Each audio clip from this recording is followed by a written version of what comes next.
At Penn State, Selfish Leadership by James Franklin. You bring in really good offensive and defensive coordinators, and you replace a Tom Allen, who's a very well-respected defensive coordinator who goes to Clemson. You bring in Jim Knowles to try to upgrade from the national championship Ohio State Buckeyes from a year ago. You bring in different offensive coordinators. All those things can change. They're truly running the operation of the offense and the defense, while one man is overseeing the business. He's the CEO. This episode is presented by Duluth Trading Company. Ready to give rival tailgates the foam finger? Duluth Trading Company crafts Hall of Fame game day gear to help you grill hotter, cheer louder, and tailgate longer. Bibs loaded with pockets, gusseted pants so you can crouch without snuffing out your coals, and free swinging shirts tailor-made for cornhole tossing. Stay comfortable from preseason to playoffs in the toughest tailgate attire around, only at Duluth Trading Company. You have an unbelievable backing. One of the greatest in all of college football. Just watch the whiteouts. Yep. And it would be I can't overlook the fact that what he inherited, James Franklin, was a program in despair. And yes, and Coach O'Brien was there for a minute, but like there were some major turmoil. Pieces. There was some major turmoil, unlike anything we've ever seen before, and hopefully we never see again. Okay? Correct. So, and it takes a certain kind of leadership to kind of forge on, and let's put a barricade around. And the messaging that comes out here is going to speak for Penn State. And this is how it is. And I am the man at the top, and that's how it is just about every college football program, and it's how it should be. There should be one voice at the top. But selfish leadership always gets found out. And when things don't go right, steady, consistent, fair leadership, like the right kind of leadership. I've got this. I keep this quote on my desk, and I didn't plan on doing this, but it's here every single day. Mac Brown and I were having a conversation, and he said to me, and I wish I could do his voice better. At certain times in my life, I could. He was saying to me on the phone one day, Todd, I'm an old man, but life is simple. This is him as a head coach, national championship winner at Texas. I'm not saying he's the perfect leader. I'm not saying he's the only leader. I'm just saying this is one hell of example. A coach. Hell of a coach.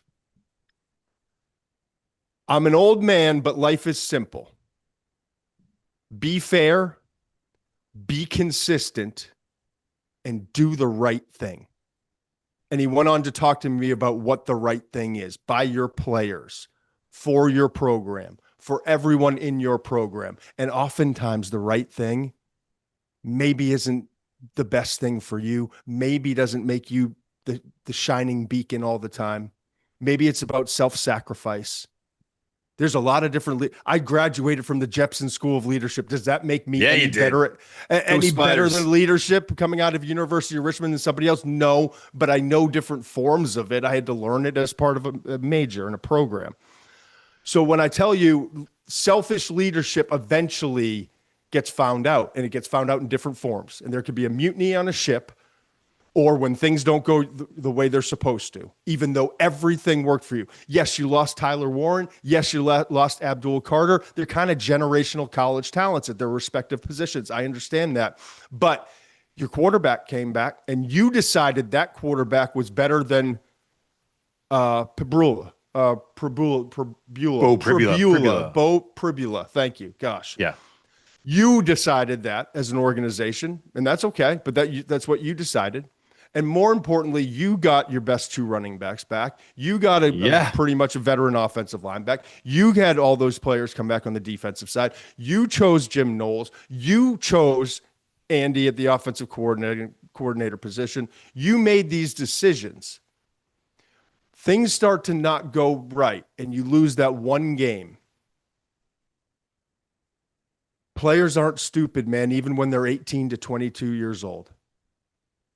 When they hear you come out and make excuse, I said it the second it happened, bud. You and I were sitting right here just a few weeks ago. I said, this doesn't fly. Anyone who sat in a locker room, this doesn't fly. When you start making excuses for travel, and more importantly, like a few players were injured and we didn't recover, that's the part that got the players. I'm convinced. We didn't bounce back and then say the requisite answer of but at the end of the day, it's my responsibility. I'll take responsibility. Kind of like I have to say I'll take responsibility. Yeah, the PR. But everyone knows that you don't. And so what's the result? Now a 3-game skid. You lose to a program in UCLA. God bless them for what they're doing and put it together and all of that. But you can throw your helmets out there. And then much worse, because there ain't the travel. There ain't the 1-week injury thing.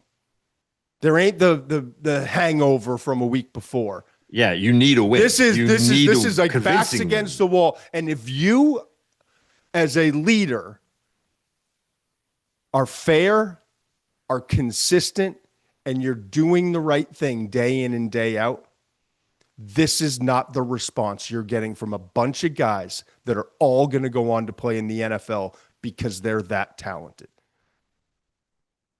I don't even say no disrespect to Northwestern because I am disrespecting Northwestern and I'm here to admit it. Come on, man. There's no comparison in talent from one to the other. No. So with all of that said, I want to say 2 things.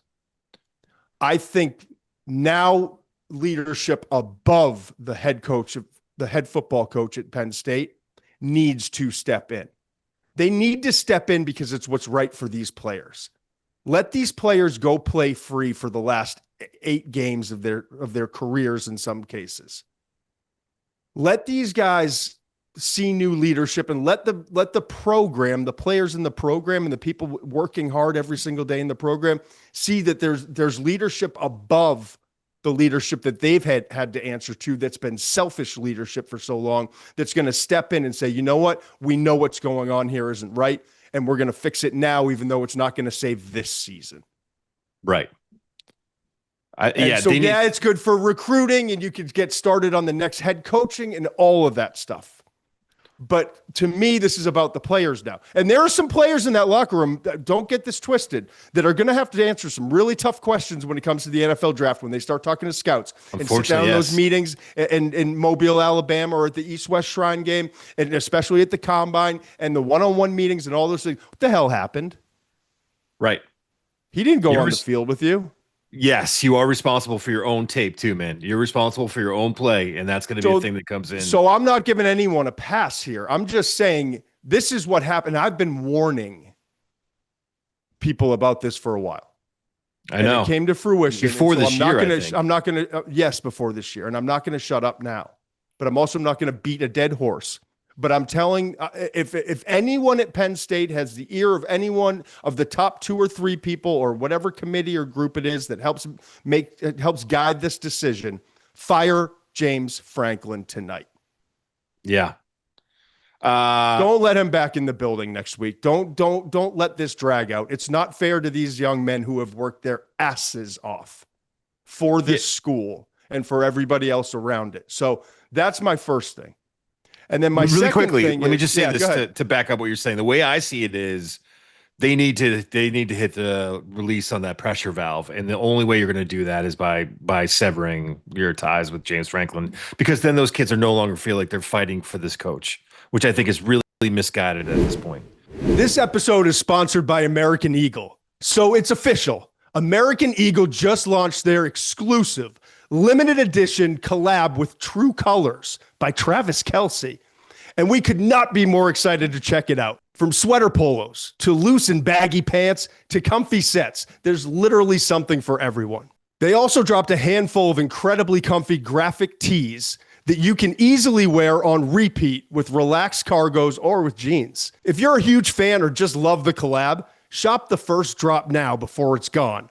You can check it out on AE.com or just go to the store.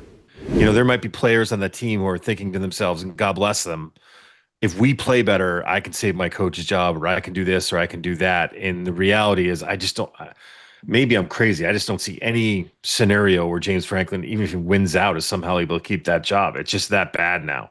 And I don't see them winning out. I think it's going to get worse before it gets better. So hit the release valve and let these kids understand like what the situation is so they don't feel like they're playing for something that maybe they're not playing for anymore.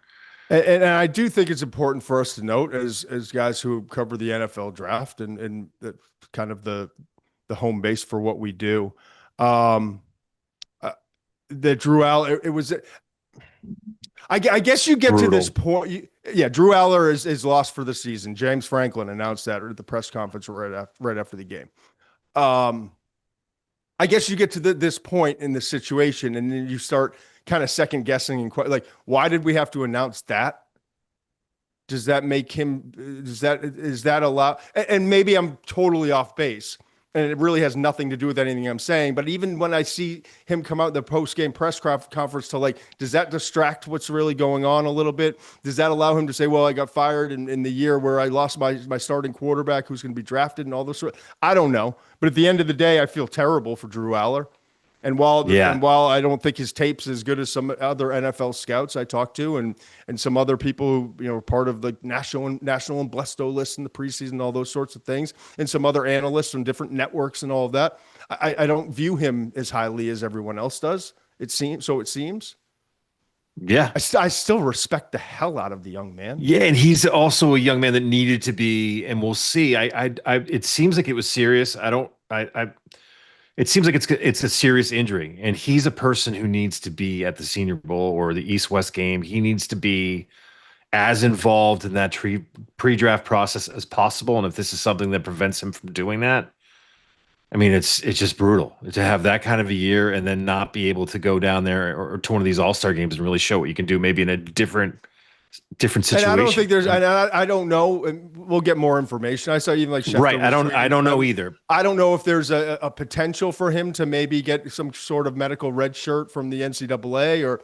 I saw something from Pete Thamel on X that suggests that he can't, but I don't know if you can petition that. I don't know. A petition is what I'm. Yeah, currently is not eligible, and obviously has played beyond 4 games. So like the standard eligibility is lost in terms of coming back, but I don't know if there's some sort of petition or if he's even interested in doing so. But that's something we'll obviously follow closely moving forward.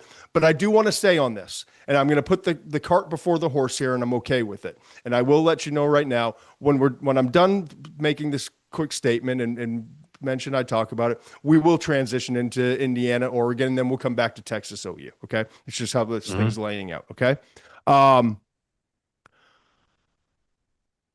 Coach Cignetti, Curt Cignetti, when he took the Indiana job, I want you to know this. Indiana averaged 4.1 victories a season in the 30 years prior to the arrival of Curt Cignetti. IU for 3 decades was winning 4.1 games per season. He's now 17-2. He's now 17-2 at Indiana. Okay. And the only losses came to Ohio State and Notre Dame. Yeah. And then I saw the resumes. He's up there with the Ryan Days, the Urban Meyers, the Nick Sabans, the elite of the elite in this industry in terms of winning percentage in college. And yes, some of it was at James Madison and what was it, IUP before. But I just want to say something about the James Madison thing. They went from the FCS to the FBS and were competitive immediately. So like I know that they made a big jump in competition, and he even showed at that level, going from one level to the next, that he was no joke. Like right away, JMU was competitive. But you know what I needed to see from Cignetti? What I saw today. Yeah. I needed to see it, and not only to beat in Oregon, a top 4 team in the country, what were they ranked? 3 coming in? Yes. A top 3 team in the country, but to do it at their place in front of that crowd in that stadium with game day, like all of it. Mm-hmm. Now they went from the lovable team that we all kind of knew. Anyone who really studied the tape knew like they are good and they're one of the best coach teams you'll ever see. And they're this, they're that, and the other thing. But they went in and won they didn't win because of some hired gun. We'll get to this game in a minute. They won because of the program, and the program is run.